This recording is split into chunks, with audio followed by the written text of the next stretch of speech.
The rain had turned Boston's Dorchester Avenue into a black mirror the night Nora Quinn dragged a dying stranger through the back door of her mother's shuttered diner and bolted it behind them. She was a trauma nurse, 31 years old, a big woman with steady hands and 12 years of night shifts behind her, and she was kneeling in the dark of a condemned kitchen with her fingers buried in a stranger's shoulder wound, while an ambulance she had never called crawled past the windows with its lights off. Two men in paramedic uniforms and polished dress shoes were sweeping flashlights down the alley, looking for the man bleeding under her hands. He had no wallet, no phone, and no name. And his blood, no matter what she did, refused to clot. She had found him 11 minutes earlier, slumped against the dumpster behind Quinn's Diner, the restaurant her late mother had run for 30 years, and the bank was taking in 6 days. Nora had come at 2 in the morning to box up the last of the photographs before the foreclosure walkthrough. Instead, she found 6 feet of ruined charcoal suit and a shoulder pumping blood in slow, obscene waves. She was already dialing 911 when his hand closed around her phone with impossible strength. "They own the sirens tonight," he rasped. "Look at the street." She looked. The ambulance was already there, already hunting. Nobody had called it. That was the moment Nora Quinn made the first decision that would burn her old life to the ground. She hauled him inside. Under the beam of her phone light, she cut away the shirt. Through and through wound, upper shoulder, no major vessel hit. It should have been survivable. It should have stopped bleeding an hour ago. Instead, the blood ran thin as red wine, and when she checked his gums, they were seeping, and violet bruises bloomed across his ribs where no bullet had touched him. "You've been poisoned," she whispered. "Days ago. Something's destroyed your clotting. The bullet isn't what's killing you." His eyes opened, gray as harbor water in January, and completely calm, which frightened her more than screaming would have. "Then fix it," he said, "and I'll tell you who did it." He was unconscious before she could answer. Nora spent that night at war.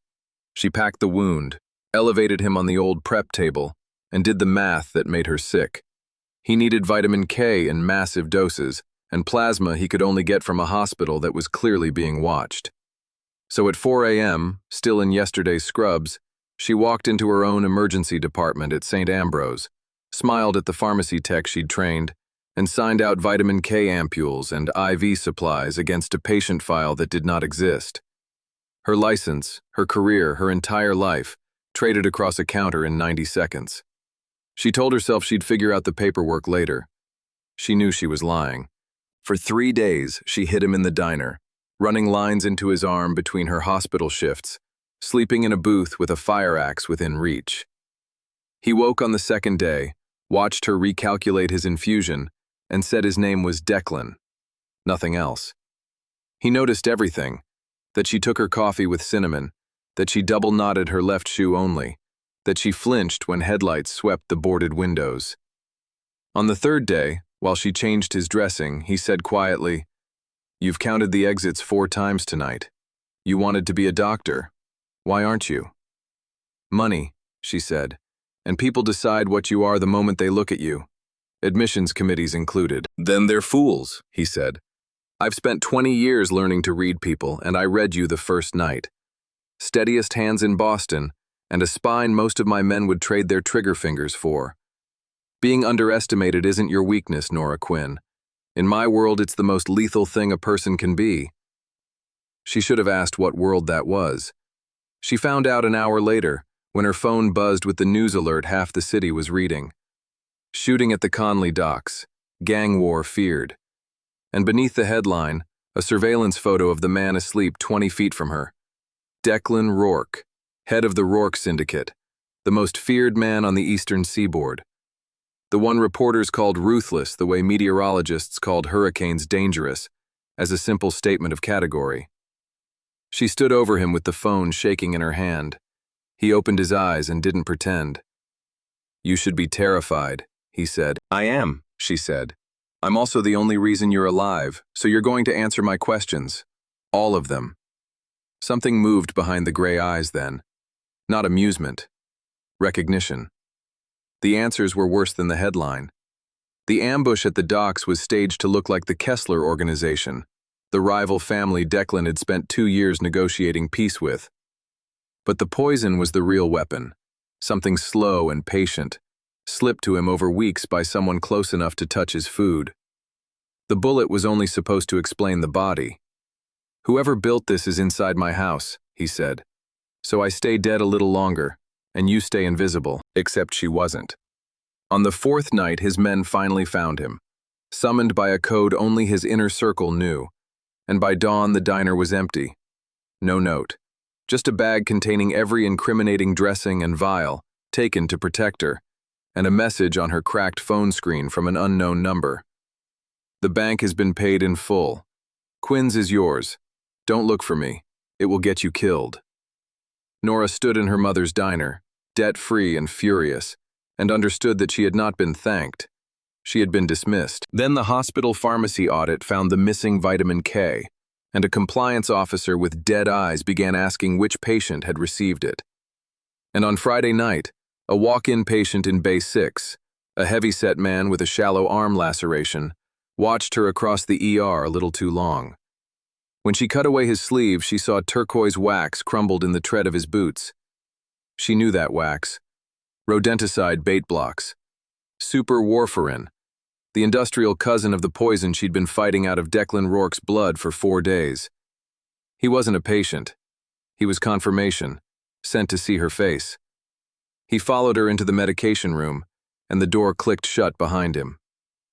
"The nurse from the diner," he said softly, reaching behind his back. "Nobody's going to believe someone like you mattered to Declan Rourke." "You're right," Nora said. "Nobody ever sees me coming." She drove the syringe of sedative she'd palmed 60 seconds earlier into his thigh, slammed the code alarm with her elbow, and stepped aside as 12 staff members and 2 security officers buried him.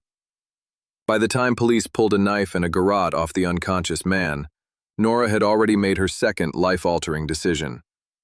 The poisoner was still inside Declan's house. The hunters now had her face, and the only way out was through. She took the assassin's phone from the belongings bag before security logged it, photographed the single contact listed under the letter B, and walked out of her shift into the rain. Getting to a dead man is hard. Getting to a dead man's fortress when you know the private code his men used is easier. At midnight, 2 of Declan's soldiers escorted a rain-soaked, plus-size nurse in scrubs through the doors of a Beacon Hill mansion, and Nora walked into the middle of a candlelit dinner party to find Declan Rourke, risen from the grave in a black suit, seated beside a stunning dark-haired woman whose hand rested on his arm. The table went silent. An older man at the head, silver-haired and grandfatherly, set down his fork. "Declan," the older man said pleasantly. "Who is this?" "The medic who treated me," Declan said, his eyes locked on Nora with something that looked almost like fear. For her. "Nora, this is my Uncle Brendan who raised me, and this is Elena Kessler." A beat. "My fiancée. The wedding seals the peace between our families." The word landed in Nora's chest like a dropped scalpel. She kept her face still, the way she did when telling families the worst news, and said, "I need 10 minutes. Someone sent a killer to my hospital tonight. He was carrying the same poison that's in your blood." That got her the 10 minutes. It got her more, because while Declan and his captain studied the photographed contact, Nora watched the fiancé under the chandelier light with a clinician's eyes. The concealer at the corner of Elena's mouth hiding a bleeding gum. The bracelet positioned over wrist bruising no lover had caused. The way she'd pushed food around her plate and touched nothing. Nora pulled Declan into the hallway. "Your war is a lie," she said. "Elena Kessler is being poisoned too. Same agent, earlier stage. Nobody attacks both heirs of both families unless the plan is for both families to fall. Whoever's doing this doesn't want your peace or your war. They want your grave, her grave, and everything both organizations own." She watched the most ruthless man in Boston go very still. "The engagement was brokered 8 months ago," he said slowly, "by the only man both families trusted. The contact in the killer's phone was saved under B," Nora said. "Brendan. The uncle who'd raised him. The kingmaker who had spent 40 years pouring other men's drinks and waiting. Declan's men confirmed it within a day. The turquoise bait wax traced to the Silverhound dog track Brendan managed for the family, purchase records for kennel rodenticide in quantities no kennel needed, and a Montreal cartel quietly holding options on the Rourke docks, options that only matured if both syndicates collapsed into war. "I'll put him in the harbor tonight," Declan said, and for a moment Nora saw exactly why the city feared him, the temperature of the room dropping around his voice. "No," she said, stepping directly into his path, which none of his armed men had ever dared. "You kill him quietly and the Kesslers still think you poisoned Elena. The war happens anyway and Brendan wins from a grave. You need both families watching when he falls. And you need me there, because your uncle is still dosing you, which means at that summit you could collapse without warning, and because I'm the only person in this city who can prove what's in that bottle." She held his stare. "You told me being underestimated is lethal. Let's find out." The peace summit convened 3 nights later. Neutral ground, the clubhouse of the Silverhound track itself, Brendan's own kingdom. Both families, 40 armed men, and 1 nurse admitted as Declan's personal medic, a concession Anton Kessler granted with a dismissive wave because what threat, his expression said, could she possibly be?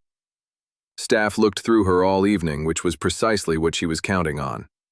At 7 o'clock, while the coat room stood empty, Nora Quinn switched the ceremonial whiskey decanter Brendan had prepared with an identical one she'd filled that afternoon. Then she did something colder. She emptied Brendan's treasured hip flask, the one he claimed had belonged to his dead brother, and refilled it from the decanter he had dosed with enough superwarfarin to bleed out a room. At 9, Brendan Rourke rose at the head of the table, warm and silver-tongued, and poured the peace toast for both bosses with his own hands. He filled every glass but his own, patting the flask over his heart. "I'll drink my brother's whiskey, God rest him." Sentiment of an old man. Chairs scraped, glasses lifted, and Nora Quinn stood up. "Before anyone drinks," she said, and 40 killers turned to look at a big woman in a plain gray dress. "You should know that decanter was poisoned this morning. Brodifacoum, kennel grade. The same compound that's been in Declan Rourke's blood for a month, and in Elena Kessler's for 3 weeks. I can name the supplier, the purchase dates, and the account in Montreal waiting for both your families to die." The silence was absolute. Brendan laughed, rich and easy. "Declan, control your staff. Who let the catering girl give speeches?" A ripple of ugly amusement. "Look at her. You take her word over mine? Then it's simple," Nora said. "If the decanter's clean, drink from it. I don't have to prove anything to a nobody." "You're right," she said. "Drink from your flask then, the sentimental one." She let the moment stretch until every eye in the room found the flask in his hand. "I filled it an hour ago, from your decanter." She watched 40 years of patience collapse in Brendan Rourke's face. He looked at the flask. He looked at his nephew. And his hand, the steady hand that had poured drinks for 2 generations of dangerous men, began to shake. He did not drink. In that room, in front of both families, the refusal was a signed confession. Then he threw the flask and screamed a name, and 2 of the catering staff came up from their trays with machine pistols. The clubhouse detonated into gunfire. Nora hit the floor as glass rained down, and through the chaos she saw Anton Kessler spin and drop, blood jetting from his thigh in bright arterial pulses, his men dragging him behind an overturned table while the room tore itself apart. She could have stayed down. Every instinct of survival said stay down. Instead, she crawled 20 feet through broken glass and gun smoke, shoved a Kessler soldier aside, and buried her fingers in Anton Kessler's groin wound, clamping the femoral artery with her bare hands. "Belt," she snarled at the stunned bodyguards. "Now! He has 3 minutes, and if he dies your war starts tonight, and the man who wanted it wins." They obeyed her. Hardened killers obeyed her, because in that moment she was the only person in the building who wasn't afraid of the right things. Across the room, the last of Brendan's hired guns went down, and Declan Rourke crossed the wreckage toward his uncle with a gun held loosely at his side, and an expression Nora would remember for the rest of her life. Grief and ice occupying the same face. Brendan was on his knees, bleeding from the scalp, still talking, still selling. "Declan," Son, 40 years I served this family. You served your turn, Declan said quietly. You'll get exactly the mercy you planned for me and for that girl. He didn't fire. He turned to the Kessler captains instead and did something no one expected from the most ruthless man in Boston. He handed his own uncle over. Blood price. He poisoned your heir under my roof. He's yours. It was the one gesture that could hold the peace, and it cost him the last of his family, and he paid it without blinking. Anton Kessler lived. He woke in a private clinic 2 days later to learn that a nurse had knelt in his blood under automatic gunfire and refused to let him die, and the old man who had ordered 100 deaths wept. The marriage contract was dissolved by his own hand. The peace doesn't need a wedding anymore, he declared. It has a name. Nothing touches her in this city. Ever. Elena Kessler, recovering on vitamin K infusions Nora personally calibrated, said it more simply, gripping Nora's hand. They all looked past you, every one of us. It's the last mistake anyone will make. 6 weeks later, Quinn's diner turned its lights on for the first time in a year. The leans long since burned, the booths reupholstered, her mother's photographs back on the wall. Nora still worked the ER. She'd survived the pharmacy audit when the missing vials were mysteriously reconciled by a donation to the hospital, large enough to fund a new trauma wing, and she never asked. But at 3 in the morning after her Friday shift, she found a man in a charcoal suit sitting alone at her counter, a scar under his collar that her own hands had stitched. I owe you a last honest offer, Declan said. There's a house in Lisbon, papers, money that never touched anything ugly, a life where no one knows my name or yours. Say the word and you never see me again. His voice didn't waver, but his hands did. I've ordered men to their deaths without blinking, Nora. This is the only thing I've ever asked for while afraid of the answer. Nora came around the counter, poured 2 cups of coffee, and slid one across to the most dangerous man in Boston. House rules, she said. In here you're just Declan, and you drink what I pour you because I'm the one person alive who's earned that trust. Out there, I patch your men, I keep your blood clean, and you never make a decision about my life without me in the room.